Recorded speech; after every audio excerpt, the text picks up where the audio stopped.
कामदा एकादशी महात्म चांडोकी चेट। राजा युधिष्ठिर श्री कृष्ण भगवान खे वारोवार नमस्कार करी वेनती सां पुछण लॻा त महाचेट जी शुक्ला एकादशी जो महात्म कहिड़ो आहे। दया करी वर्णन करियो। श्री कृष्ण भगवान फरमायो त हिकु समय राजा दिलीप वशिष्ठ ऋषि खां अहिड़ो ई सवाल पुछियो हो ऐं जेका वरंदी मिली हुई इहा संपूर्ण कथा आऊं ॿुधायां थो, तूं ध्यानु ॾेई ॿुध। प्राचीन काल भोगीपुर नगरीअ में पंडरेक नाले राजा राज कंदो हो। उन नगरी में अप्सराऊं, किन्नर ऐं गंधर्व राज कंदा हुआ। उन्हनि गंधर्व में ललित ऐं ललिता नाले ज़ाल मुड़ुस पंहिंजे झूंपड़ी में रहंदा हुआ।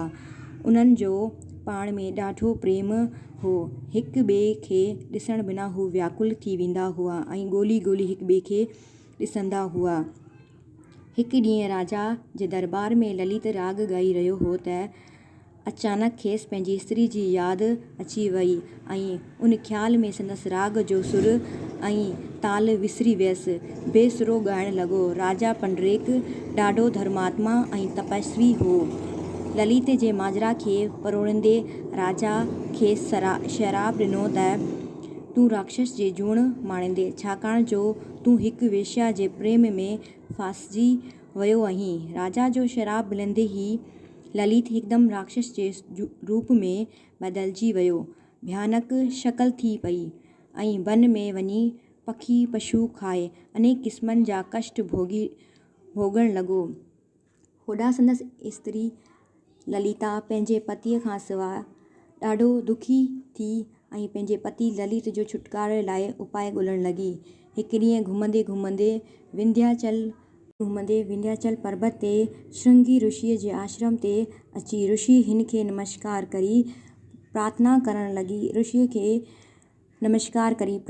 लॻी त श्रृंगी ऋषि ललिता खां हिते अचण जो कारण पुछियो। तंहिं ते जवाब में हिन चयो त राजा पंडरिका जे शराब सां मुंहिंजे पतीअ खे राक्षस रूप मिलियो आहे, जेको ॾाढो दुखी आहे।